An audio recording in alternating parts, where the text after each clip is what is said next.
আসসালামু আলাইকুম দর্শক, এটি হচ্ছে এলইডি সাইনবোর্ড। এটা হচ্ছে 2mm এলইডি দিয়ে তৈরি করেছি। তো এটা 3mm, 5mm, 2mm বিভিন্ন সাইজের এলইডি দিয়ে তৈরি করা হয়। এই সাইনবোর্ডের জগতে আমার কাছে সবথেকে বেটার এবং টেকসই এবং নজর করা সাইনবোর্ড হচ্ছে এগুলো। যারা নিতে চান দিতে পারবেন ইনশাল্লাহ, যোগাযোগ করবেন। বাংলাদেশের যে কোনো প্রান্তে আমরা কুরিয়ার সার্ভিস অথবা আমরা নিজেরা গিয়ে এটা সেট আপ করে দিয়ে আসি ইনশাল্লাহ। যে কোনো ডিজাইন, যে কোনো সাইজ এবং যে কোনো কালার ইনশাল্লাহ দিতে পারবো।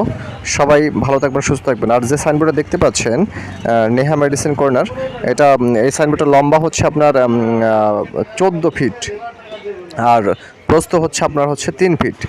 সাইডে আরেকটি রয়েছে ছোট সাইনবোর্ড, ওটাও নেহা মেডিসিন কর্নার, ওটা 4 ফিট বাই 1.5 ফিট। তো যারা নিতে চান যোগাযোগ করবেন। আমাদের ভিডিও ডেসক্রিপশনে নাম্বার দেওয়া থাকবে, হোয়াটসঅ্যাপ নাম্বার, সেখান থেকে আমাদের সাথে যোগাযোগ করতে পারবেন। সবাই ভালো থাকবেন, সুস্থ থাকবেন। আল্লাহ হাফিজ।